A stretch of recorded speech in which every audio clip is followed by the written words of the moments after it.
औज़ुबिल्लाहि मिनश्शैतानिर्रजीम बिस्मिल्लाहिर्रहमानिर्रहीम। प्यारे बच्चों, अस्सलामु अलैकुम व रहमतुल्लाहि व बरकातुहू व मग़फ़िरतुहू व दख़लल जन्नह।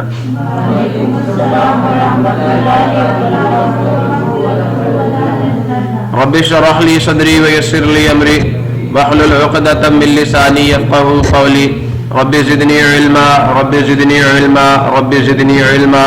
अल्लाहुम्मा इन्नी अस्अलुका इल्मन नाफ़िअ व रिज़्क़न तय्यिबा व अमलन मुतक़ब्बला।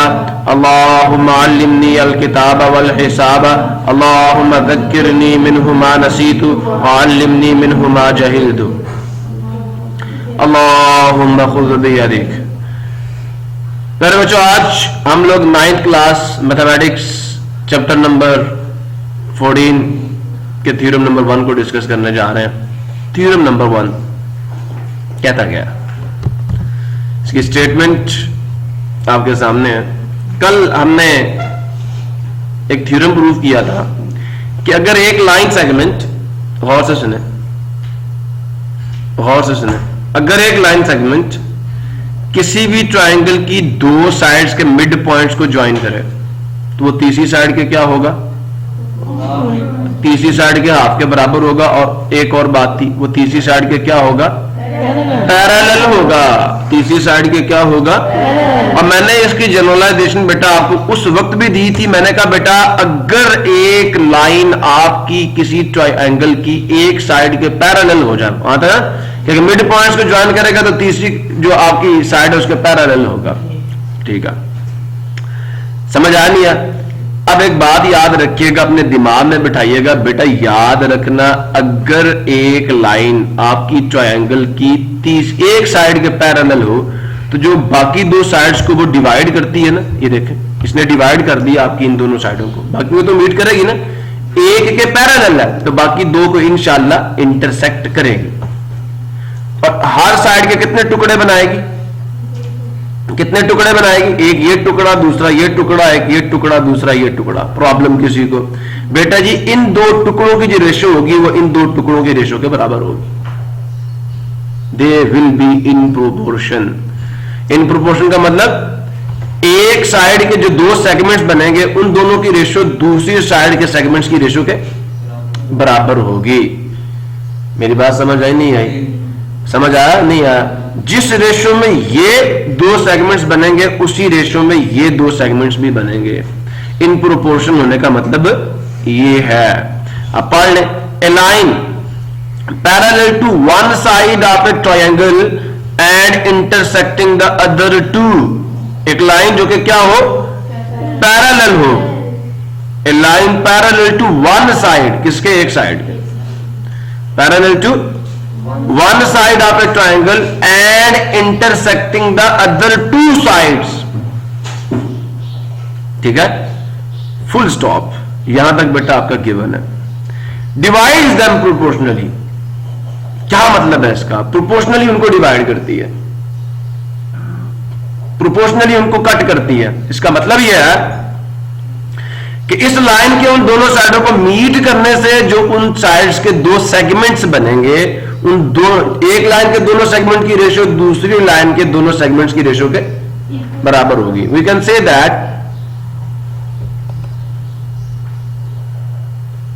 ये क्या है, ठीक है, अगर वो intersecting two other sides divides them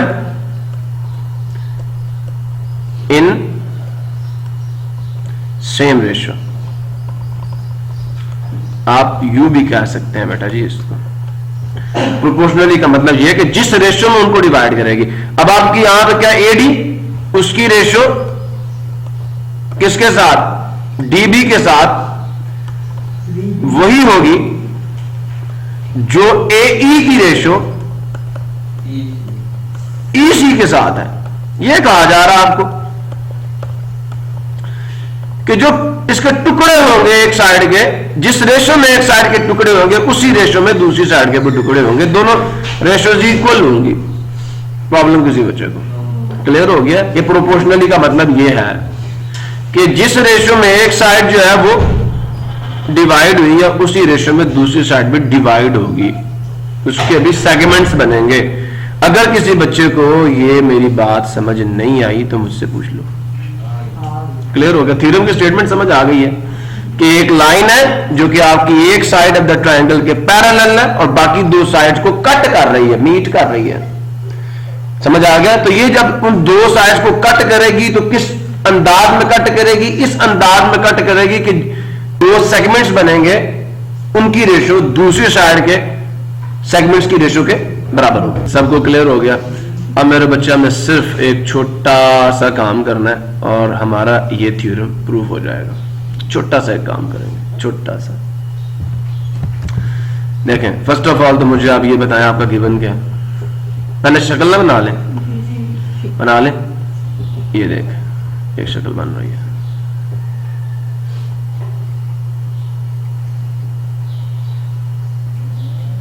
ठीक है, हम नाम दे देते हैं ए बी सी का। एक लाइन ले लेते हैं। अब मैंने फुटर लेके नहीं मापा कि ये लाइन जो है, ये देखिए इसके पैरेलल है ना, बस कहां से पास करवानी है हमें नहीं पता। एक लाइन हम उसका नाम क्या रख देते हैं? एल।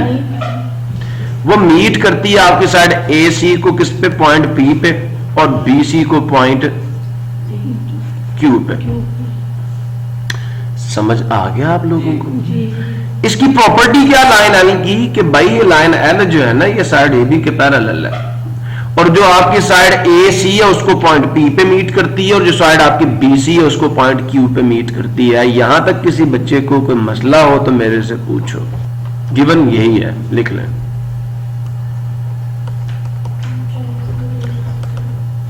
ट्रायंगल एबीसी है, ठीक है, गिवन है ना आपको। फिर ए लाइन, नाम हमने क्या रखा? एल।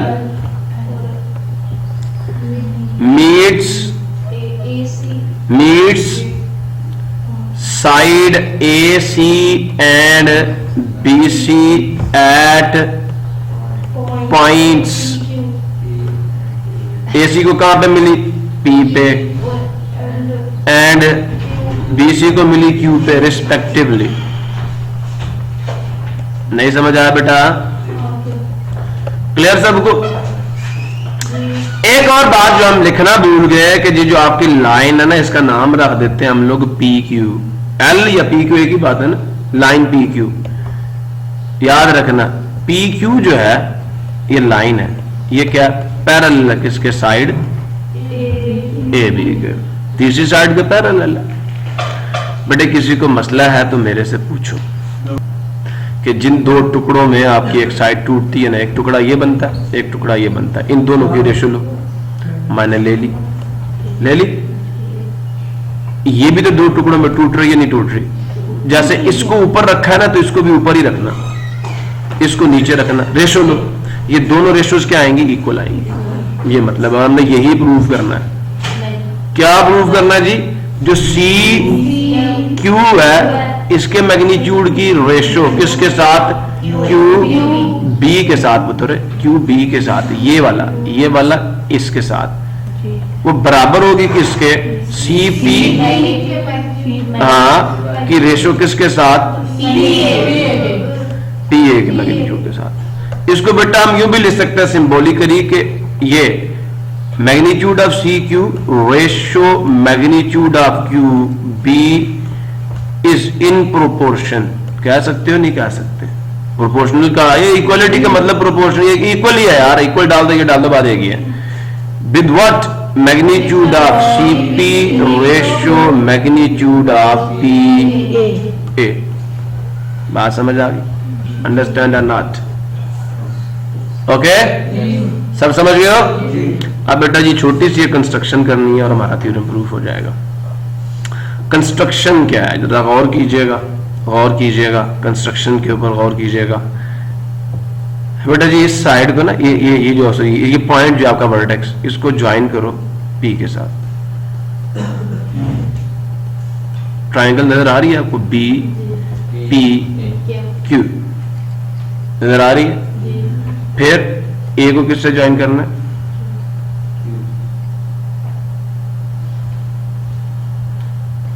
मिल गया? पक्का? लिख दूं? साथ साथ लिखवाओ भी ना मुझे, फिर मुझे भूल जाएगा। जो खा रहे हैं वही लिख रहे हैं, बेफिक्र है आप लोग।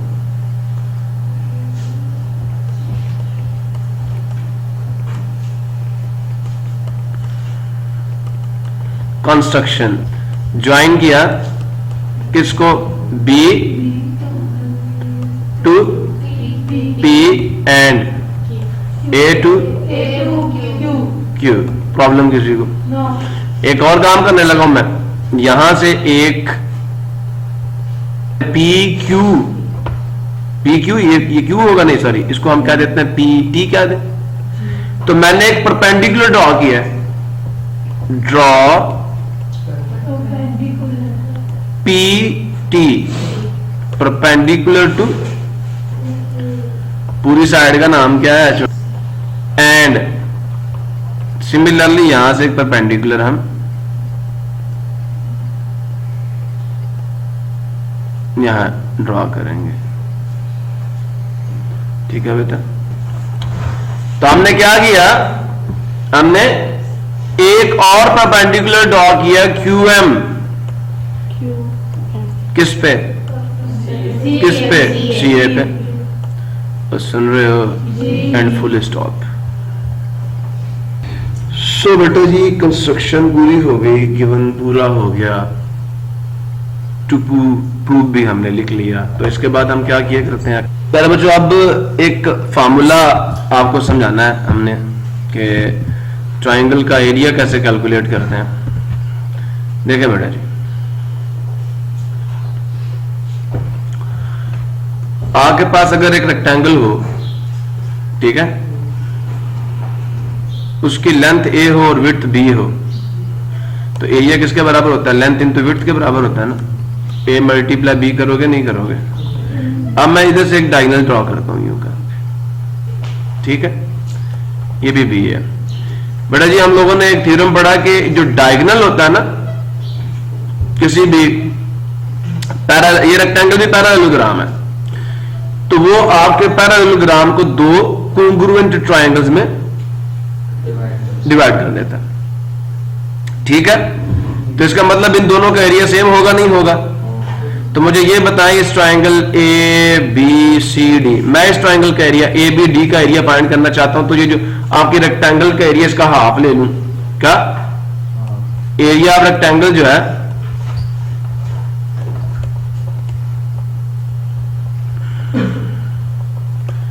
उसका हाफ ले लूं, तो किसका एरिया आ जाएगा, area of triangle A B D आ जाएगा ना बेटा, ए बी डी, इसका एरिया आ जाएगा। तो क्या आ जाएगा, half into what, a multiply B. बेटा ये ए जो है ना, इसको हम लोग अक्सर औकात बेस क्या देते हैं, नीचे वाली साइड को। ठीक है, सो हाफ इंटू बेस आ गया। और ये जो 90 डिग्री का एंगल बना रही आपकी ये वाली साइड है ना, इसको हम कहते हैं हाइट। क्या कहते हैं, समझे नहीं समझे? तो बेटा जी ये आपका एरिया आ गया। अब जब आपने किसी भी ट्रायंगल का एरिया निकालना तो उसकी बेस को उसकी हाइट से मल्टीप्लाई करना। क्लियर हो गया? एरिया ऑफ ट्रायंगल का फार्मूला ये है, साथ प्रूफ भी मैंने दे दिया आपको। प्रॉब्लम किसी बच्चे को? अब जरा देखते हैं, अगर तो आपकी एक ट्रायंगल क्या राइट एंगल ट्रायंगल है, फिर तो मसला ही कोई नहीं है ना। ये एंगल 90 डिग्री का, तो आप उसकी बेस को पकड़े और उसके हाइपोटेन्यूज को नहीं, उसके परपेंडिकुलर को पकड़े। ये हाइट है उसकी, पक्की ये हाइट है। आप सिंपल हाफ लिखें, P मल्टीप्लाई B कर दें, आपको इसका एरिया पता चल जाएगा। लेकिन व्हाट अबाउट द ट्रायंगल जो कि एक्यूट एंगल ट्रायंगल है, सुन रहे हो? हमने इसका एरिया निकालना है। बातें सुनते जाना, इसके यूज भी बता रहा हूं। इस साइड की लेंथ C है, इसकी स्मॉल है, इसकी स्मॉल B है। अब आप बेटा इसका एरिया कैसे निकालोगे? तो बेटा इस C से ना आप एक परपेंडिकुलर यहां पे ड्रॉ करोगे, यहां पे। ठीक है बेटा, बात समझ आ गई नहीं आ गई? इस परपेंडिकुलर की लेंथ आपने पता करनी है, इसको हम H कहेंगे। क्या कहेंगे? H। तो अगर हम इसको बेस मान लें C को और इसको हाइट मान लें, हाइट अभी आपको निकालनी पड़ेगी, हाइट अभी आपको, तो जो एरिया आएगा इस ट्रायंगल का वो किसके बराबर होगा? हाफ बेस क्या उसकी C ना, और हाइट क्या H। ये पूरी साइड की लेंथ को आपने बेस को इस साइड से मल्टीप्लाई करना। समझ आ गया नहीं आ गया? अब एच आपको फाइंड करना पड़ेगा। Right angle triangle match find नहीं। अगर आपकी ट्रायंगल ऑब्ट्यूज एंगल ट्रायंगल आ गई है, कौन सी, अब इसका एक एंगल 90 डिग्री से बड़ा है, तो बेटा जी देखें अब आपने क्या करना है, अब आप लोगों ने यहां से एक परपेंडिकुलर ड्रॉ करना है इधर नीचे इस साइड की एक्सटेंशन पे, इस पे, इसका नाम अगर ए बी सी है तो यहां आप एक सी डी परपेंडिकुलर ड्रॉ कर, अगर आप इसको बेस मानते हैं तो इसको एच कह दें। तो इसकी बेस क्या, ट्रायंगल की अपनी बेस क्या बेटा, ये दिस इज सी, सॉरी ये सी के सामने है ना, तो इसकी बेस कौन सी लोगे, ये वाली साइड, यहां से यहां तक इसकी बेस है ये, ठीक है। तो जो इसका एरिया आएगा वो बराबर होगा हाफ, बेस किसको ले लिया, ए बी को, ठीक है। और ये इंक्लूड ना करने बैठ जाना कहीं बीच में, ये इसके अंदर इंक्लूडेड नहीं होगा, ये इसके अंदर इंक्लूडेड नहीं होगा, इसके साथ बेटा आप इस हाइट को मल्टीप्लाई कर देना। तो बेस को हाइट से मल्टीप्लाई करोगे तो क्या आएगा, एरिया आएगा। अब ये दो केसेस आपके सामने हैं, सबको नजर आ रहे हैं, ये ऑब्ट्यूज एंगल ट्रायंगल थी तो हमने हाइट से बेस को मल्टीप्लाई किया, समझ आ गया, बोलते ही नहीं। अब मैं इसका प्रूफ नहीं दूंगा आपको, सिर्फ मैंने आपको पीछे समझा दिया रेक्टेंगल से कि ये फार्मूला जी, और वो फार्मूला मैं यूज करो बेटा, आप बच्चे ना सिर्फ पहचान करना भूल जाते हो बेस क्या, बेस ये पूरी साइड होगी जो उसके अंदर है, और ये हाइट आपने उससे मल्टीप्लाई करनी है और उसका हाफ ले लेना है, बेस यही है, समझे हो नहीं समझे। अब एक बंदा मुझे क्या देता है, नहीं भाई मैंने बेस ये लेनी है, तो मैं फिर यहां से परपेंडिकुलर यूं ड्रॉ करूंगा, तो ये हाइट होगी, समझ आया नहीं यार, तो सुन रहे हो। एक बंदा मुझे कहता नहीं भाई मैंने तो बेस जो है ना वो ये लेनी है, हाँ ले ले, यहां से परपेंडिकुलर ड्रॉ करूंगा नीचे थोड़ा सा इसको आगे बढ़ा के,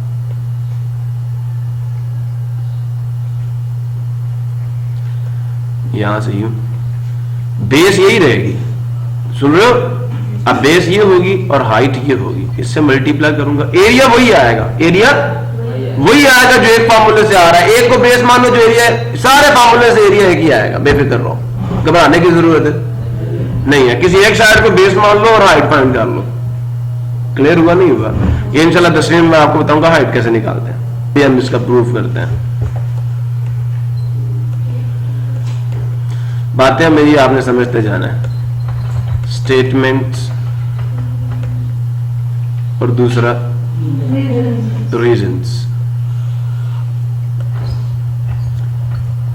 सो बेटा हमें इसका एरिया निकालना है, मैंने ये ट्रायंगल काट के ये आपके सामने रख दी, मुझे इसका एरिया निकालना है, ठीक है। फिर मुझे इस ट्रायंगल का देखें बी पी क्यू, ये ऑब्ट्यूज एंगल ट्रायंगल नजर आ रही है आपको, ठीक है।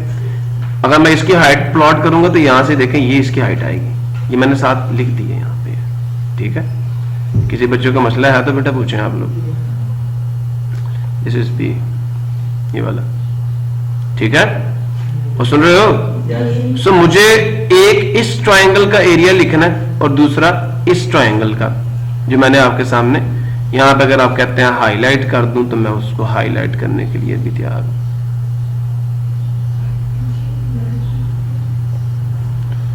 ये ट्रायंगल है नीचे वाली। अब बेटा अगर आप इस ट्रायंगल का की हाइट लिखते हो, जैसे मैंने नीचे निकाली, मैंने आपको फार्मूला समझाया ना एरिया के, तो इसकी हाइट भी क्या बनेगी, यही बनेगी। अब आप अगर इस ट्रायंगल का एरिया निकालते हो और बेस किसको लेते हो, इस साइड को, किस साइड को, इस साइड को, सुन रहे हो। सी क्यू बेस लेते हो तो फिर बेटा जो हाइट आएगी वो यहां से हम परपेंडिकुलर ड्रॉ करेंगे। अब आप मुझे ये बताएं कि ये जो मैंने पी टी परपेंडिकुलर ड्रॉ किया, क्या ये आपकी इस ट्रायंगल और इस ट्रायंगल दोनों की हाइट नहीं, ये दोनों की हाइट है ना, इसके लिए भी वो हाइट का काम कर रहा, दोनों की हाइट कॉमन आ गई नहीं आ गई, नहीं समझे मेरी बात, समझ आया नहीं यार। आप इसकी ये बेस ले लें, इसकी ये बेस ले लें, तो जो इस बेस को मान के आपकी हाइट आएगी वो ये वाली चीज आएगी, क्लियर हुआ या नहीं हुआ। सो फलिहादा बेटा जी अब जरा गौर से सुने, मैं जो काम करने जा रहा हूं ना, मुझे उसके ऊपर आपकी थोड़ी सी तवज्जो चाहिए। वो ये कि मैं यहां लिख रहा हूं for triangle C Q P and triangle Q B P, ये दोनों बनी हुई है यहां पे, ठीक है, क्यू बी पी, उसकी ये मैंने हाइट प्लॉट की हुई है, इसकी भी, इसकी हाइट भी पी टी और इसकी हाइट भी क्या है, अगर बेस में इसको मान लू सी क्यू को, तो सुन रहे हो नहीं सुन रहे, ठीक है। कौन सी side, P T, P T is common height, problem किसी को, दोनों के लिए पीटी कॉमन हाइट का काम कर रही है, कॉमन ऑल्टीट्यूड भी से कहते हैं उसका काम कर रही है, ठीक है, समझ आया नहीं यार। सो फिर मुझे आप जरा लिखवाए ना जो आपकी इस ट्राइंगल का एरिया होगा, कौन सी ट्राइंगल का, सी क्यू, लिखो area of triangle C Q P बराबर होगा, मैं सामने लिख देता हूं, एरिया ऑफ ट्राइंगल बराबर होता है half into base into altitude या हाइट, ठीक है।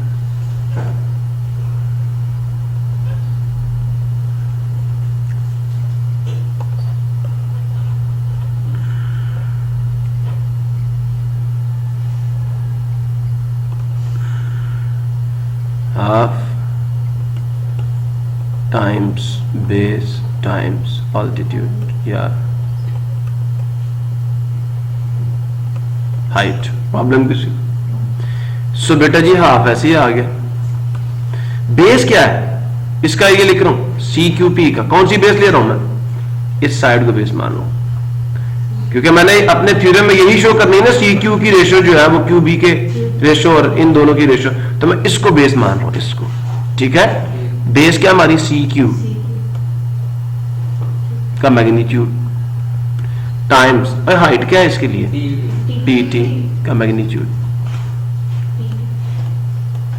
प्रॉब्लम किसी को, इसको 1 का नाम दे, क्लियर हो गया। सिमिलरली सुन रहे हो, एरिया, अब दूसरी ट्राइंगल का एरिया लो of triangle Q B P, इस ट्राइंगल का, इसकी बेस का लिया हमने यहां से, ये बेटा इसकी बेस में शामिल नहीं है, ये वाला इसकी बेस में शामिल नहीं है, मैं जिस ट्राइंगल को, ये लाइन से नीचे नीचे की ट्राइंगल है, इसकी बात कर रहा हूं, इसकी, तो इसकी बेस तो फिर ये होगी ना क्यू बी, सुन रहे हो, तो half into magnitude of Q B multiply magnitude of, बताएं, पी टी उसकी हाइट है ना, हाइट तो यही है उसकी, सो पी टी, क्लियर हो गया। इसको हम 2 का नाम दे देते हैं, और सेम रीजन यहां पे आएगा, area of triangle is half into base into altitude.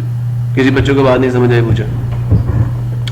अब अगर बेटा मैं डिवाइड कर दूं, गौर से सुनना, इक्वेशन नंबर, गौर से सुनना, इक्वेशन नंबर 1 को इक्वेशन नंबर 2 पे, तो क्या आएगा, by equation number 1 divided by equation number 2।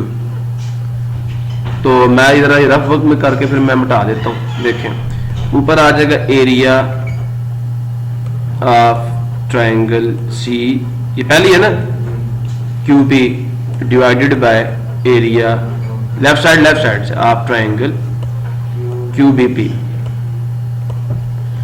बेटा ये किसके बराबर है, half magnitude of C Q multiply P T divided by फिर half magnitude of Q B magnitude of P T. बेटा देखें ये हाफ से हाफ कट गया, पी टी से पी टी कट गया, सिर्फ क्या बच गया, मैं यहां लिख रहा हूं, area of triangle C Q P divided by, ये कॉमन चीजें काट जाएंगी, पी टी से पी टी, हाफ से हाफ, तो डायरेक्ट डाल दो ना, area of triangle what B, ऊपर सिर्फ क्या आ जाएगा, magnitude of C Q divided by magnitude of Q B.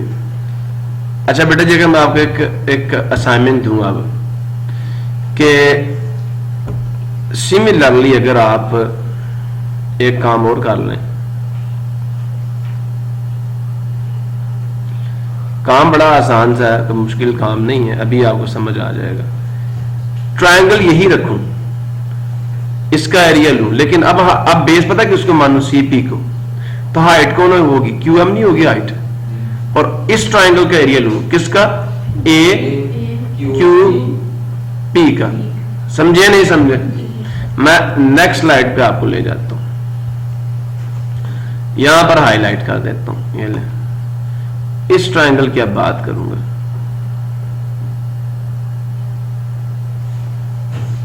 ठीक है, और किसके साथ होगा,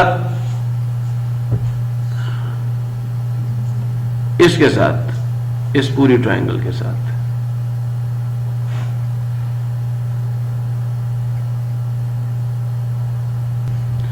यहां तक किसी को मतलब, ये दो ट्रायंगल्स का बेटा एरिया कैलकुलेट करना है।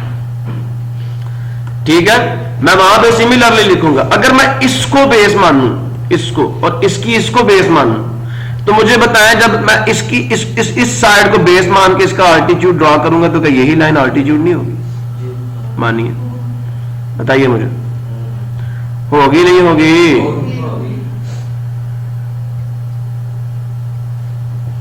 ये वाली लाइन की बात कर, ये होगी पक्का? गुड। इसकी हाइट भी ये आ गई क्या, क्यू एम, और बेटा जी इसकी हाइट भी तो यही आएगी। देखिए ऑब्ट्यूज एंगल ट्रायंगल है, ऑब्ट्यूज है ना, इसकी हाइट भी यही आएगी, लेकिन ये इसकी बेस में शामिल नहीं, बेस इसकी ए से बी तक ही होगी। अब मैं अगर ऊपर वाले ट्रायंगल का एरिया लिखता हूं, किसको, इस साइड को बेस मान के, तो एरिया ऑफ क्या, सी पी क्यू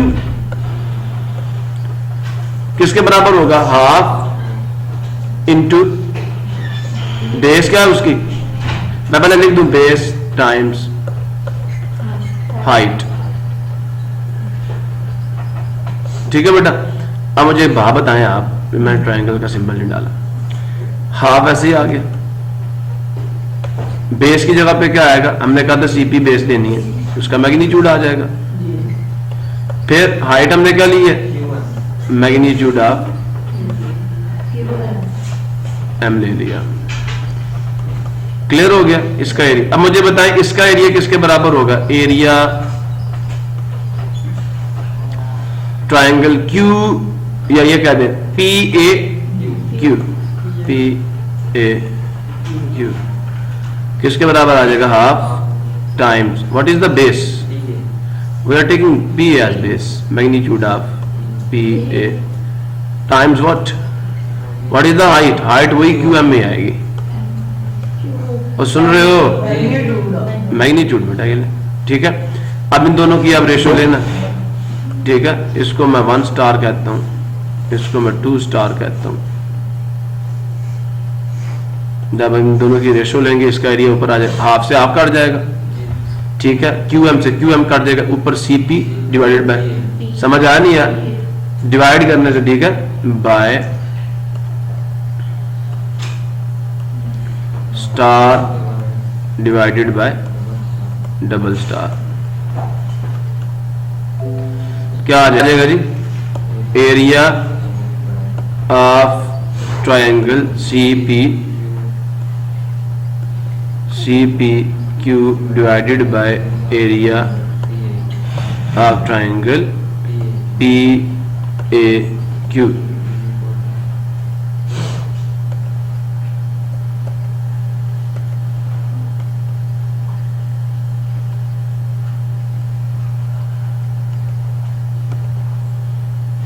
ठीक है जी, बराबर आ जाएगा मैग्नीट्यूड ऑफ सीपी, ऊपर आ जाएगा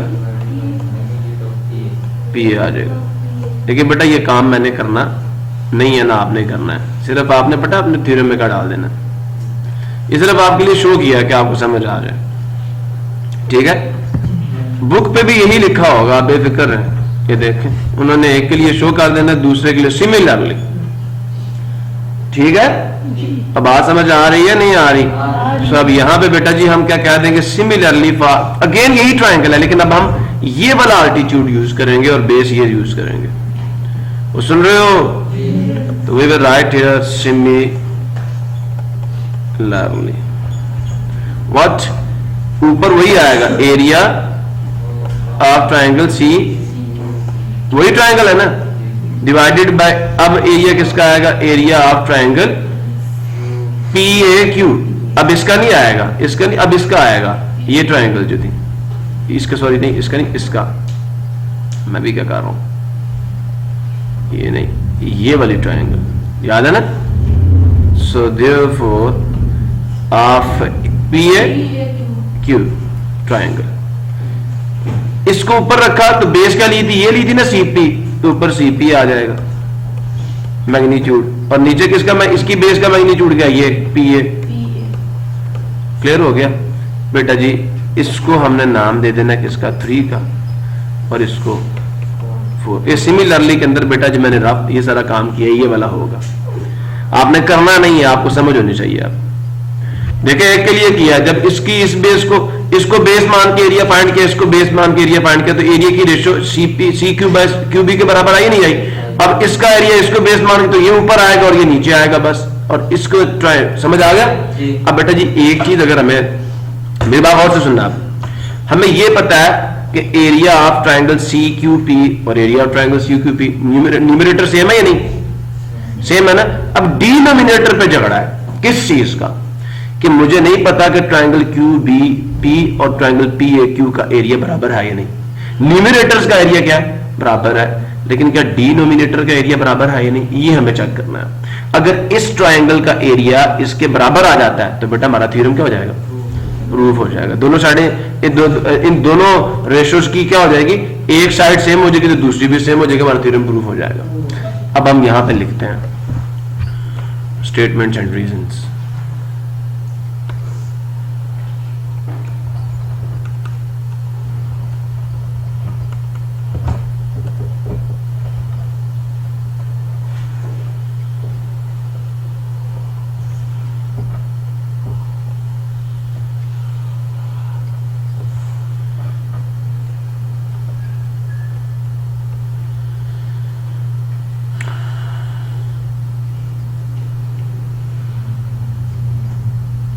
अब जरा दिमाग खोल के बैठना। मैं यहां पे एक बात कहने लगा हूं और आपको एक बात समझाने भी लगा हूं। बेटा मैंने इस ट्रायंगल का, इसका बी एरिया निकालना है। देखिए पता मैं बेस किसको मानूंगा? इस साइड को। किसको? पी क्यू को। देखिए मैं, ये भी तो इसकी साइड है ना। अब देखिए आपकी इस ट्रायंगल बी, गौर से सुनना, मैं नाम लिख रहा हूं ट्रायंगल पी ए क्यू, ठीक है, मानते हो? ट्रायंगल पी ए क्यू और triangle P Q B. P A Q का तो ये क्या दो, क्यू बी पी क्या दो, क्यू बी पी।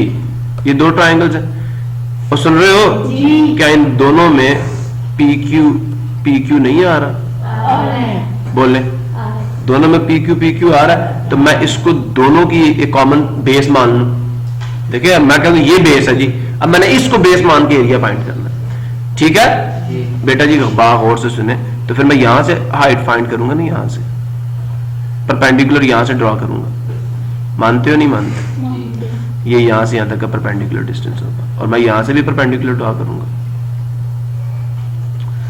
बेटा अब एक थ्योरम मैं आपको समझा दूं पहले कि आपने ये गिवन में लिखा हुआ कि आपकी लाइन पी क्यू जो है वो ए बी के क्या है? गौर से सुने, ये जो दो ट्रायंगल्स आपने ले ली हैं ये दोनों किसके दरमियान में आ रही हैं? दो पैरेलल लाइंस के दरमियान में आ रही हैं, ऐसा ही है ना? बेटा एक थ्योरम आपको बता देता हूं, आपके माइंड में आ जाएगा। अगर आपके पास कोई सी दो पैरेलल लाइंस है ना, कि एक पॉइंट से किसी लाइन तक का मिनिमम डिस्टेंस कौन सा होता है? Perpendicular distance. याद है? याद है नहीं याद? बेटे मैं यहां से एक पॉइंट लेता हूं, तो इस पॉइंट से नीचे वाली लाइन तक का मिनिमम डिस्टेंस कौन सा होगा? Perpendicular distance. इस पॉइंट से लाइन तक का मिनिमम डिस्टेंस क्या होगा? Perpendicular distance. बेटा जी अगर लाइंस पैरेलल होंगी ना, तो ये एक लाइन का दूसरी लाइन से जो परपेंडिकुलर डिस्टेंस होगा वो क्या होगा? बराबर होगा। When two lines are parallel then the perpendicular distance between them is constant, ये थ्योरम है। When lines are parallel then perpendicular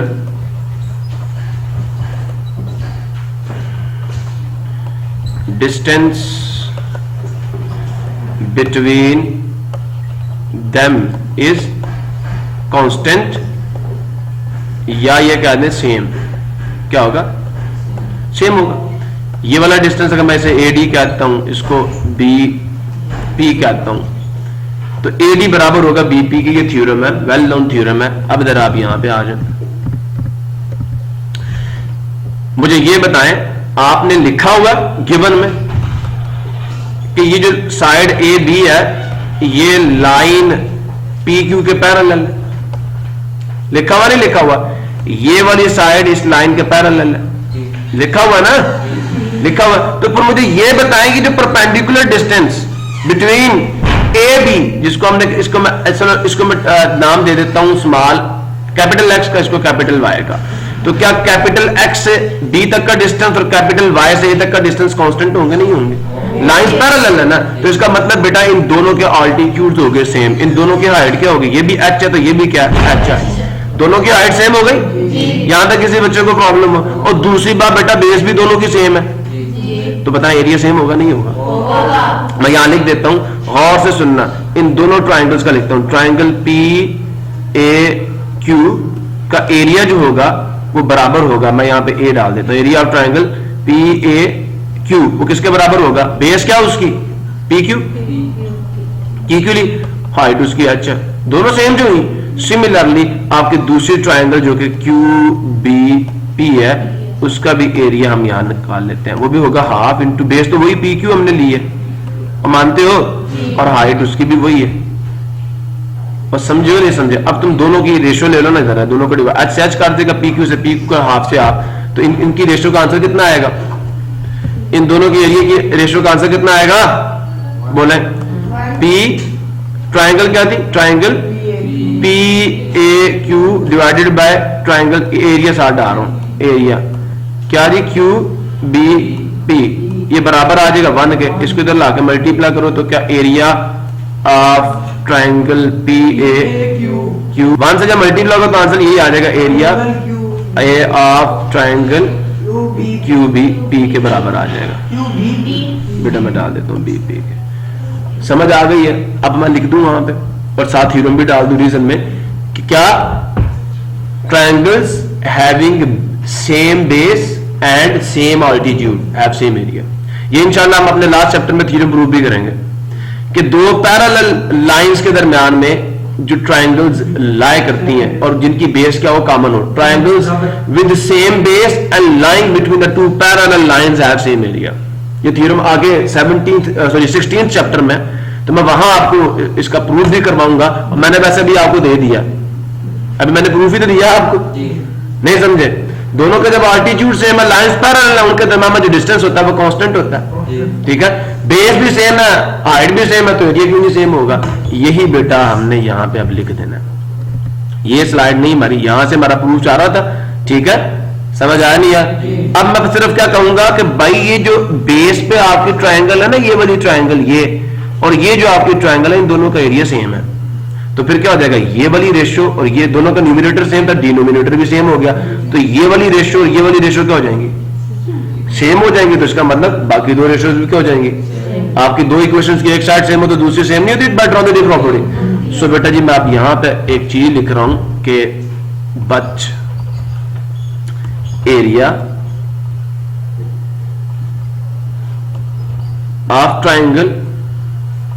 अच्छा मुझे की बात बताऊं, अगर ट्राइंगल्स कॉन्ग्रुएंट हो तो एरियाज क्या होंगे? एरियाज क्या होंगे? एरियाज क्या होंगे? कॉन्ग्रुएंट होंगे। अब ये क्या है? एरिया ऑफ ट्राइंगल, क्या नाम है जी इसका? बताएं ना, अब नाम भी नहीं बताएंगे मुझे, चले मैं नीचे से देख लेता हूं। Triangle QBP is equal to area of triangle, जो लिखा उसको PAQ बराबर है। इसका रीजन क्या दोगे? triangles having same base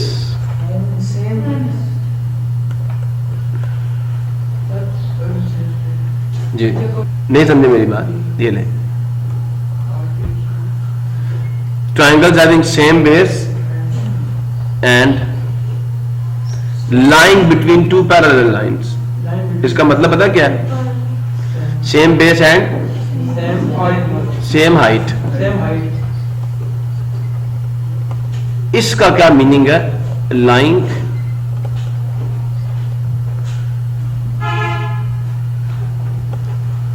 between parallel lines have same area. उनका एरिया क्या होता है? सेम होता है. हाइट सेम हो, बेस सेम हो. देखो इनकी बेस भी सेम है और इनकी हाइट्स भी सेम है क्योंकि दोनों पैरेलल लाइंस के दरमियान में, सो देयरफॉर इनका एरिया सेम होगा. इसको कौन सी इक्वेशन कह दें? 3 नहीं यार, हम तो 4 तक पहुंच चुके हैं, इसको 5 का नाम देना.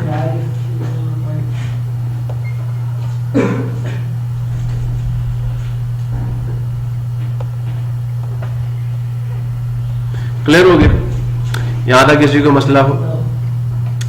अब आप जरा गौर से देखें इक्वेशन नंबर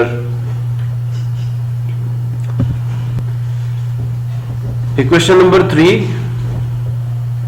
इक्वेशन नंबर 4, दोनों का न्यूमरेटर सेम है. ठीक है, ऐसा ही है ना? CQP दोनों में. डिनोमिनेटर हमारी कौन सी इक्वेशन क्या आ रही है? 5 के. दोनों के डिनोमिनेटर भी सेम है. दोनों के डिनोमिनेटर के एरिया भी क्या? हमने कहा ट्रायंगल QBP और ट्रायंगल PAQ का एरिया भी क्या सेम है क्योंकि दोनों की बेस सेम और हाइट भी सेम है. सो देयरफॉर डिनोमिनेटर्स का एरिया भी सेम हो गया, न्यूमरेटर का एरिया पहले सेम है. तो बताएं ये दोनों इक्वेशन, ये इन दोनों इक्वेशंस की एक साइड सेम होगी नहीं होगी? तो बाय प्रॉपर्टी आपकी दूसरी साइड भी सेम होगी नहीं होगी? अब मैं यहां पे लिखूंगा फ्रॉम इक्वेशन नंबर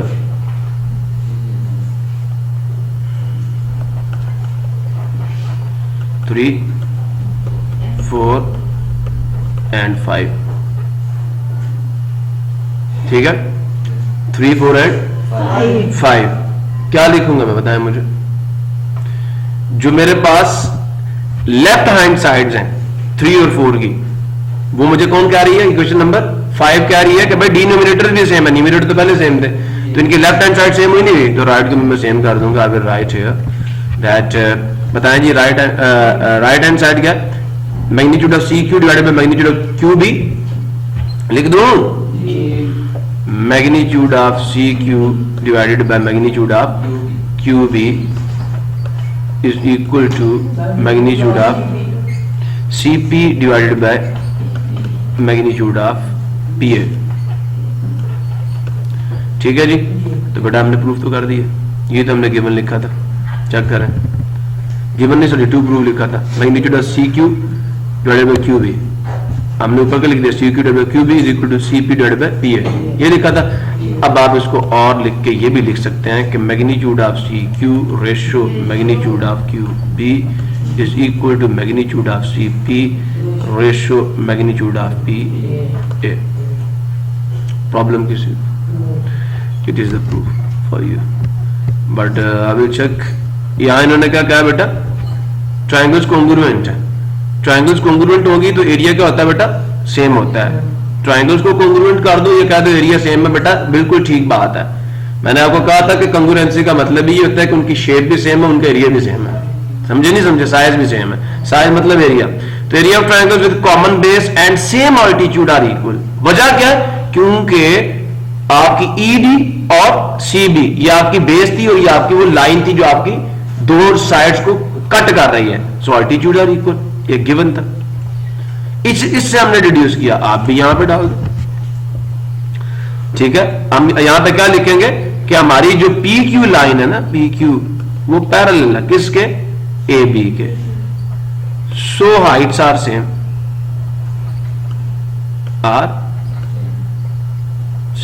प्रॉब्लम किसी को क्लियर होगा? हाइट भी सेम है, बेस तो पक्की बात है, PQ हमने ले ली. सो ट्रायंगल्स का एरिया इक्वल हो जाएगा.